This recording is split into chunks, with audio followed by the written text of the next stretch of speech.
All right, so this is not quite I want to talk about this album.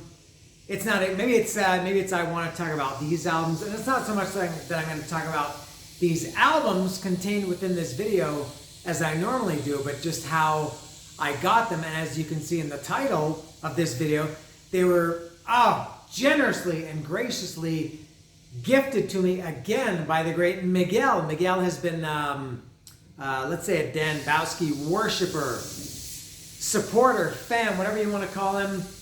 Miguel has been around since 2017 watching me. We met in person the other night, and he gave me some records. Now, some of you loyal viewers, and there are not enough of you, some of you may remember that I got a crate, not a crate full, but a nice box full of records. I think it was in April or May, I don't know, earlier this year, from a guy in California, and that was also, big surprise, that was also Miguel. He gave me Kill 'Em All, Ride the Lightning, Justice for All, the Iron Maiden Mexico City triple vinyl, the Nights of the Dead live in Mexico City. There was an Adele record in there, Van Halen 1984. I feel like there were one or two other ones, and I was just shocked that somebody would be so nice and thoughtful to do something like that for me. And so Miguel and I talked here and there, and on WhatsApp, and he kind of around that time after that, he said, I'm going to buy this record for you, I'm going to buy that one. And he would see them in, I guess, Target and Walmart, or find them any place, and I guess he's a real collector, hopefully not a hoarder. I didn't get that impression from him, but maybe the way that I'm describing him, might sound like a hoarder. He sometimes, if he sees a good deal on something, this is very smart, he'll buy several of them, so then later he can use them for trade, I guess, for things that he really wants that he maybe couldn't find, or at least couldn't find for a decent price. So he had extra copies of, as I said, Kill 'Em All and Ride the Lightning, things like this. So he got me these ones, which I will get to. I'm gonna show them. I'm not really gonna talk about them because I'm gonna save those for individual episodes at later points. So I knew that he had bought me some records, but I didn't know when he was gonna send them. There was never any hurry for them, obviously. And so on a couple of nights ago, for me in my real time, this was 2 nights ago, he sent me a message on WhatsApp, and he said, "Hey, I'm coming to Mexico. Can you meet up and I'll give you your records?" And I said, "Yeah, I think so. Probably when? And when are you coming and when are you available?" He said, "I'm coming tomorrow." And he said, "I'm going to be there for like 4 days." He was coming for Corona Capital, which is a big rock festival in Mexico City. Alanis Morissette is playing it. The Cure, Pulp, I think. I can't remember, but it's a 3-day festival in Mexico City. So he was coming for that. So he said, "Can you meet me tomorrow? I'll give you the records." Or he said, "Can you meet me?" And I said, And this was on Wednesday. For me now in my real time, it's Friday. I don't know when this video is going to be up, but today is Friday, November 17th. He sent me the message on Wednesday the 15th. And so I said, I knew I couldn't make it to Mexico City to meet him on Saturday or Sunday. That's today or tomorrow. But so I knew, okay, it's going to be either Thursday or Sunday. So I said Thursday or Sunday. He said, okay. And then I realized that Paul McCartney was playing in Mexico City on Thursday, which was last night. I did a video of Paul McCartney's merch. I did a video tour showing his merch. You may be interested in that or not. If you are so inclined, you can go find it. The link is not down below. You can find it yourself. And so I thought, you know what? If I'm going to go to Mexico City, I would rather make it, because I'm generally kind of busy on weekends, especially Sundays. So I thought Thursday would be better for me. And then I thought that's even better if Paul McCartney is playing on Thursday. If I'm going to be there to meet Miguel to get these records, I can also go to the Paul McCartney concert and do a bootleg merch video tour, which I just described. Now, I tried to get tickets for that concert when they went on sale 3 months ago. He was playing 2 nights, Paul McCartney. Some people call him Macca for some reason. He played there Tuesday and Thursday. I tried desperately, I think I talked about this at the time, to get tickets, couldn't get them. And I thought, all right, I'm not going to make a special trip to go see the merch, just like I did with Taylor Swift. I mean, I didn't do with Taylor Swift, but I was already there, so I thought, hey, if I'm here, I may as well take the subway and go to Photosol and do a video and to meet Miguel. So we arranged, and this all came together very quickly on Wednesday night to meet on Thursday afternoon. And I had to get the car from Lilia because Lilia and I share a car.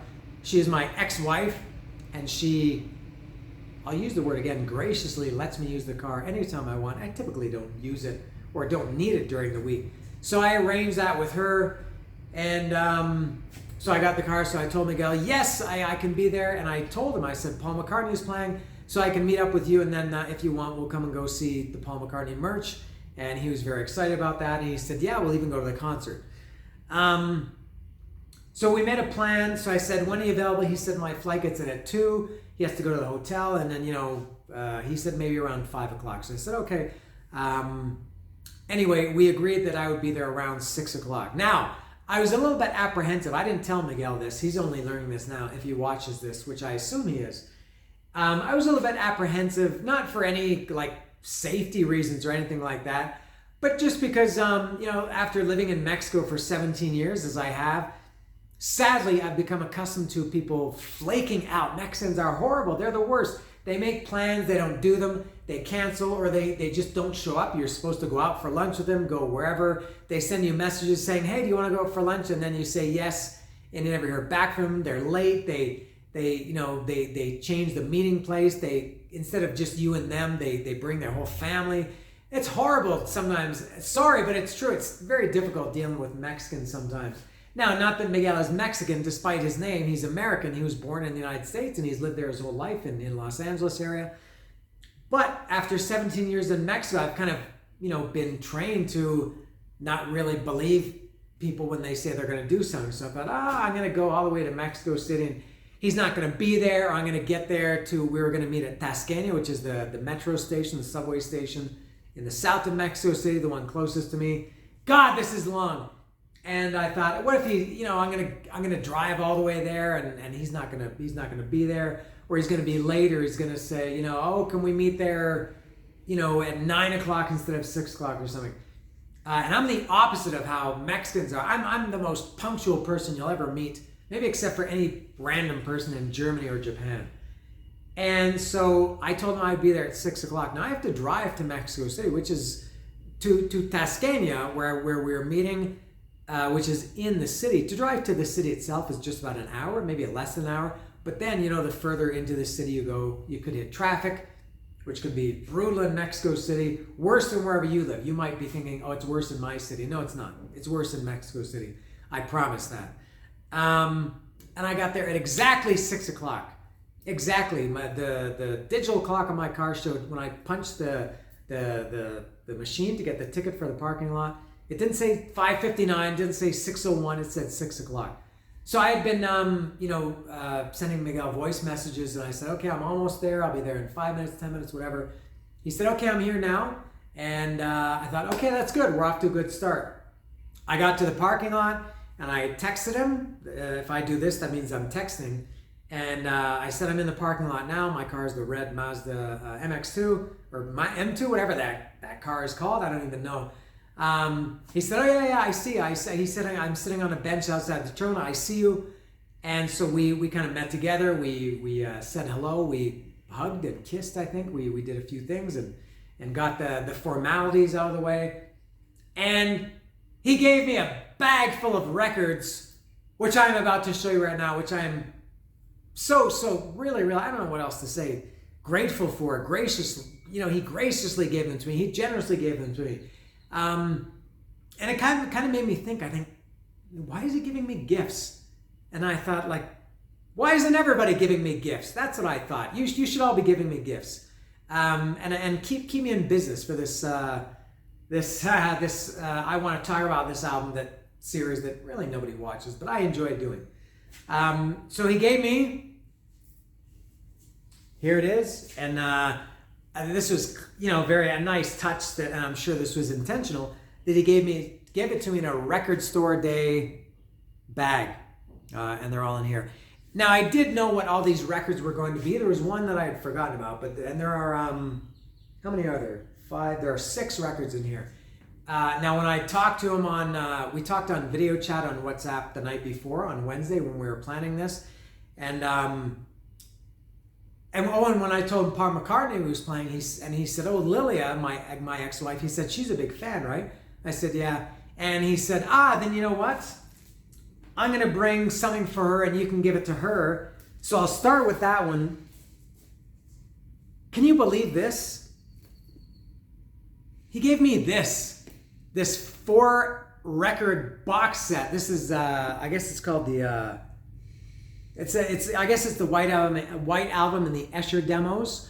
This is, I guess the first 2 records are, the actual White Album, and the other 2 are demos of songs from the White Album. I think mostly the same songs, but I see there's there's the demos of Blackbird, Back in the USSR, Dear Prudence, Glass Onion, and then some other ones that that I've never heard before, like Junk. Sour Milk Sea, I've never heard of. Not Guilty. I don't know if they were songs that had these working titles and then they changed them to titles that were on the White Album. I don't know. But in any case, look at this. This is a brand new sealed. These are all sealed, I think maybe except one box set. And he had like 3 copies of this because he bought them, I think, they were cheaper on clearance or something, and he was going to use them as trade bait, I think they call it, to get some other stuff. But he gave it to me, for Lilia. And so here's the hype sticker. And you can see, this came out in 2018 for the 50th anniversary of the White Album.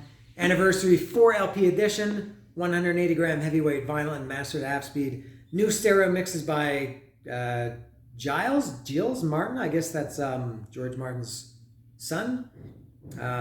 So that's one. Off to a great start already, right? I'll put this here. What can I show next? The one that I had forgotten about until he gave them to me. I think he told me that he had told me about it at the time he bought it or had it, because he knew I was a massive fan of this band. A band that I've never featured on I Want to Talk About This album for. You think this is a long story. Wait until you hear the story about why I haven't talked about this band.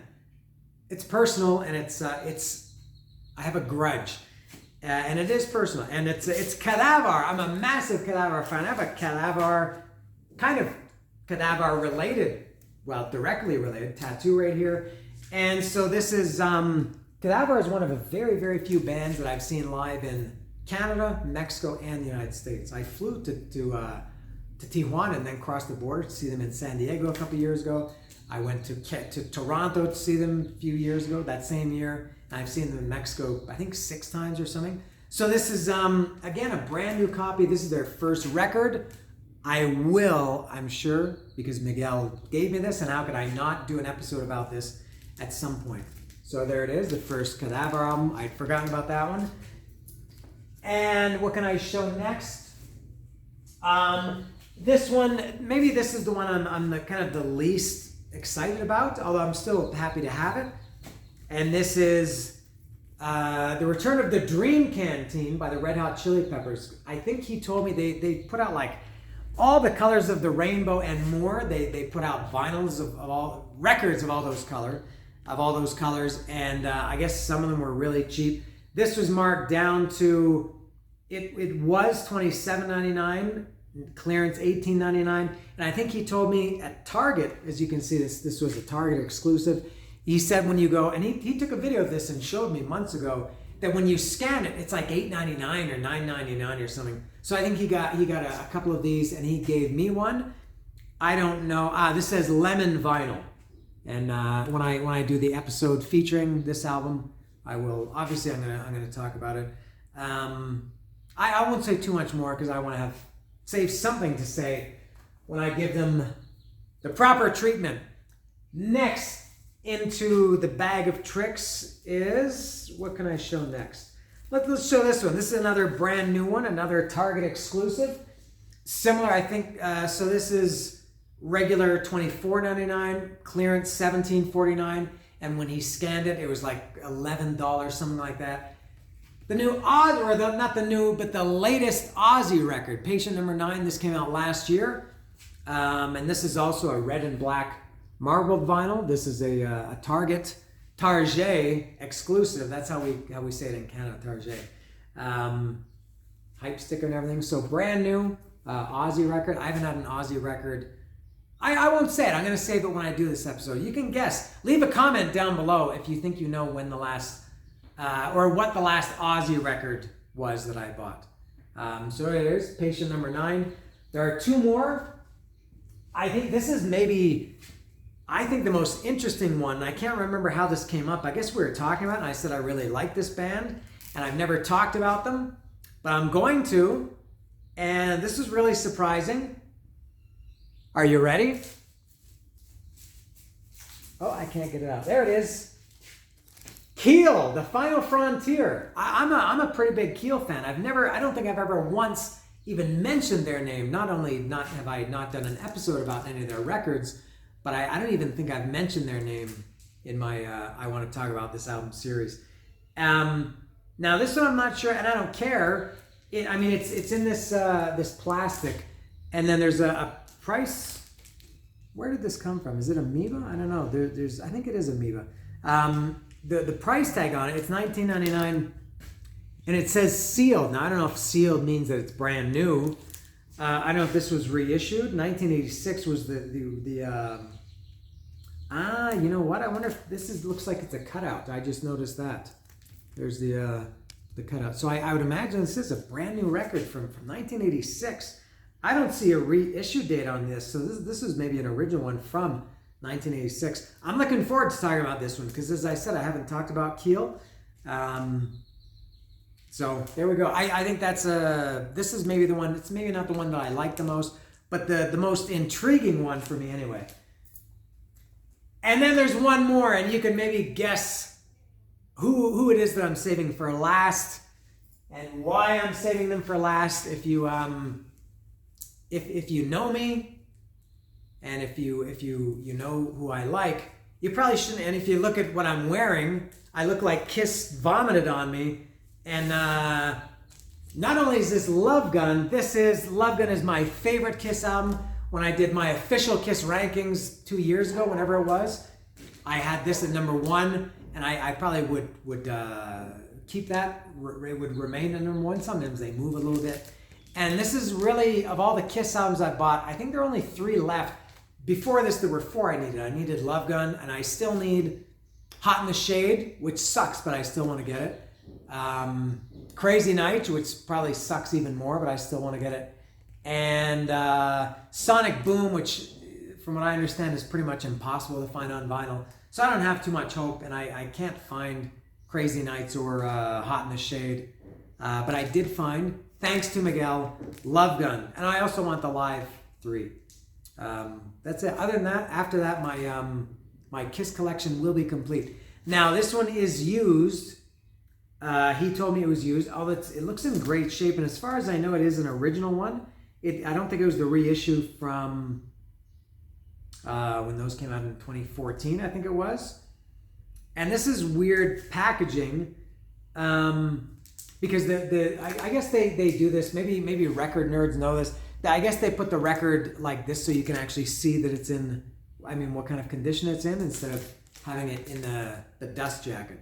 But in terms of the jacket, it looks in great condition. You can see there's a little tiny bit of wear on here. But I'm excited to have Love Gun because this is my first Kiss record. Sorry, not my first, my favorite Kiss record.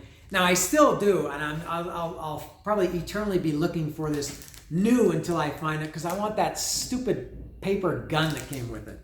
And also I just want the thrill of opening a Kiss Alive. Sorry, not Kiss Alive, any old classic Kiss record, Love Gun. But this will definitely tide me over until I can find that. It seems impossible to find, at least for even a fair price. They're outrageously expensive, like, I don't know, close to $100, $80, $90. There's no way I'm spending anywhere near that much for a record. You know what? Did they... All right, this came from, if you can see, there's some printing on here. And on the and here I thought this was on the on this plastic wrap, but it seems that they stamped it. It's the name and address and phone number of the record store. It seems that it's stamped right on the actual record cover. I thought it was like in this plastic, but now they see it. It's definitely stamped. Why did they stamp it on? That must drive record nerds crazy. Now I'm not even a record nerd, and I think that's pretty stupid. A lot of people that would I think put them off buying it. And here too, it's got the stamp right on the label. All right. I don't care. I'm just happy to have this, and it's still my mission to find a new copy. But this is the spine is in great shape. Some of the old, really bad records that I've seen at El Chopo, you can't even read the spine. It's so gnarled and chewed that you can't even read. This looks in quite good condition. Definitely will hold me out until I find a new one. And how about the bag? Let's give a round of applause. You deserve to give yourself a round of applause. Let's go. A round of applause for the bag. This is Record Store Drop Summer 2021, Warner Records, proudly supporting Record Store Day and independent music retail. So there's the bag, which was included with my gifts. So very cool. All right. So that's it. Did I keep this under half an hour? I think it feels like it was about 20 to 25 minutes. So that's my story about how these records came to be in my possession. And really, Miguel is just the nicest guy. We did go to Paul McCartney. He was willing, which was sold out, and he was willing, and we looked for about 2 hours to try to find a ticket. Maybe I shouldn't say how much he was willing to spend to buy me a ticket, but it was a lot. Like triple what I would have spent on a ticket. And he was willing to buy that for me. But even what he was willing to pay, which was triple what I would be willing to pay, the cheapest ones we could find were double what he was willing to pay, which is 6 times more than what I would have been willing to pay.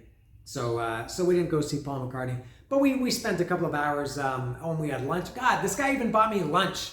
After he gave me the records at Tascania, we went and ate. We had tortas and tacos, and I went to pay, and he said, no, let me get it. And I thought, man, come on, you bought me, or you gave me whatever, all these records, and now he's gonna pay for lunch too, and then he was gonna pay for the Paul McCartney ticket. So just the most generous guy I think that I've ever known in my life. So really, thank you, Miguel, and maybe the rest of you can use Miguel as motivation to step up your game, and also feel free to send me stuff.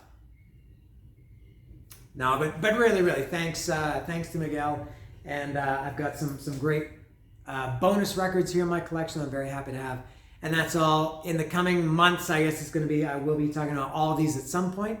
I'm not sure in which order, but they will get the full treatment and we'll be talking about. Until then, one more thank you to Miguel. And if you stayed through the whole video of this, you're a special person. Thank you. And that's all. See ya.